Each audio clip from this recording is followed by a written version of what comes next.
Gentlemen, welcome back to MGTOW Money. Today's topic, do what you love and money will follow. Before we get to that, thank you to the ongoing support from the Patreon investors in this channel. Welcome Colton, the newest Patreon supporter of this channel. Also, Patreon supporters, check a posting I just put up a couple of days ago.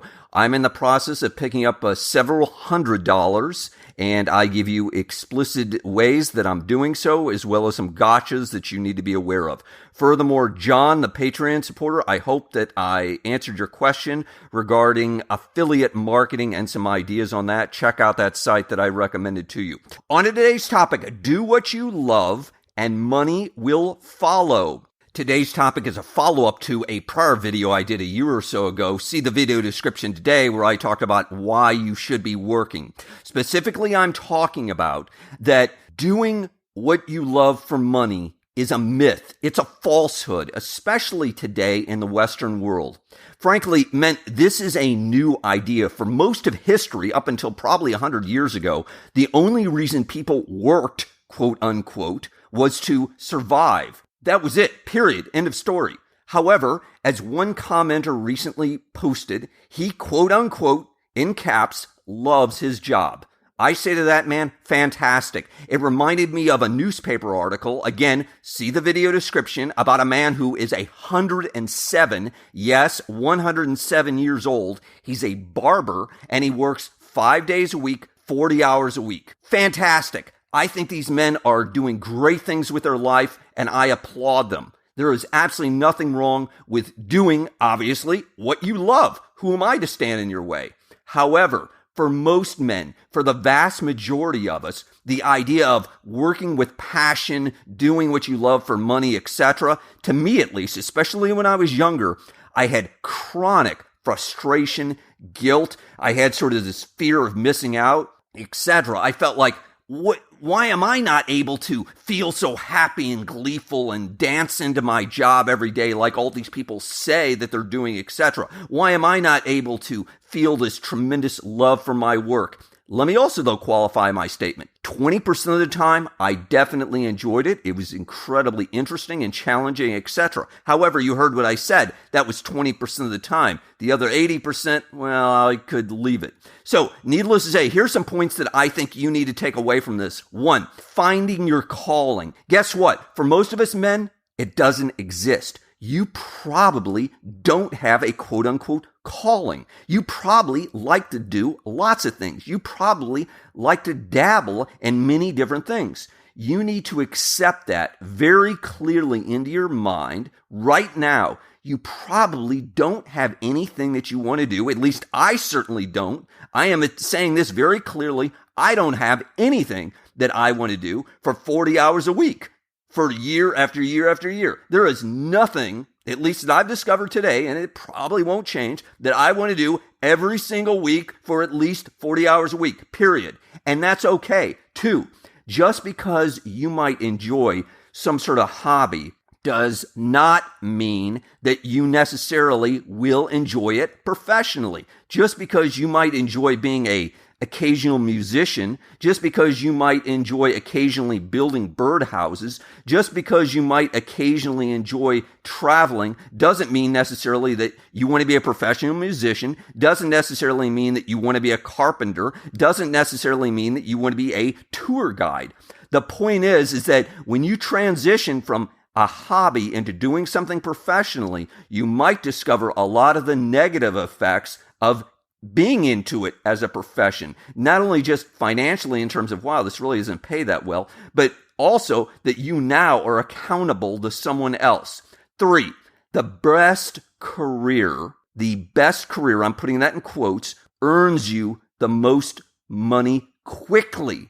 So again, the best job for you to find is a job that earns you the most money in a relatively short period of time. Of course, I'm defining that as we're going to be talking about in just a second in terms of number of years. That's it. That should be your goal. Finding the best pathway to a job that earns you the most money in the relatively short period of time that you should be really, quote unquote, passionately working. In other words, your sprint time. In other words, as opposed to looking at your career as a 40-year career, instead looking at it as a 10, 15, hopefully not even a 20-year career. Next, we live in a dynamic world. Again, I'm speaking from personal experience. That good job you have today, that job you say, oh, I love my job. I could do this forever. Yeah, you know what? I was there too.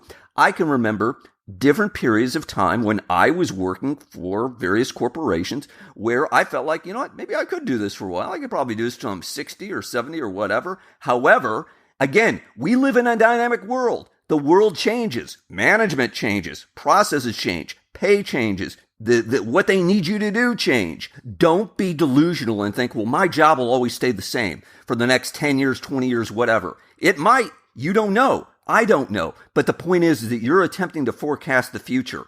Enjoy it while it lasts. Ride the wave while you can, but always be inspecting the downside. Always be expecting the worst. Remember, men, there is no downside to having money. That I can attest to. There is no downside. There's nothing wrong with having significant money behind you, especially if your job turns bad on you. Let me finish by saying, when you're working, the type of job you should be seeking, in my opinion, is a job that gets you, that's a vehicle to your long-term goals. In other words, you've got this long-term goal, I presume, of some sort of FU money at some point in the future. And hopefully you've defined exactly what that point in the future is, because that'll help you.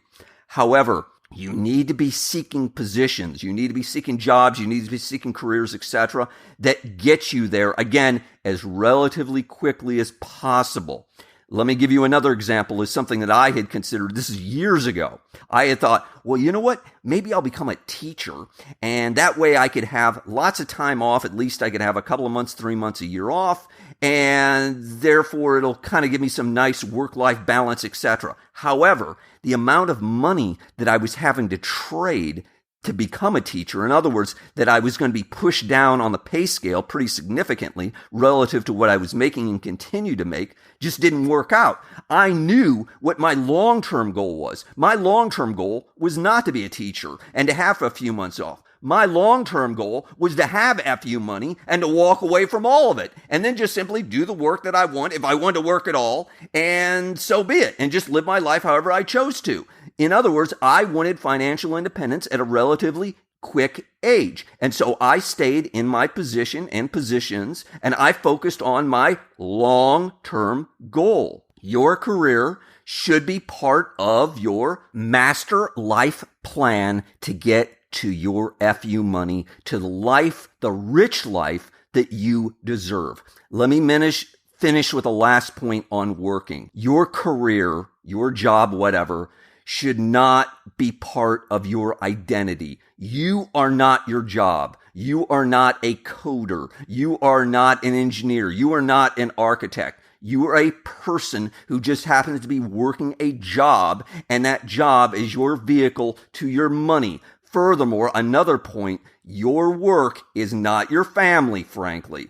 I know this is going to come as shocking to many of you, but it gets constantly repeated, especially among some organizations, that you are somehow part of a larger mission or some sort of family arrangement, etc. I'm going to give it to you straight, men. They don't care about you. You are a replaceable cog in the machine. Very few of you will they miss the day after that you're gone. That's how it is in 10 words or less. Sorry. Let me sum up. Men, you're going to have to pay your dues, at least for most of us. If you're going to work a job, if you're going to achieve financial freedom, you're going to have to go in and expect to do it for some period of years. You heard me clearly.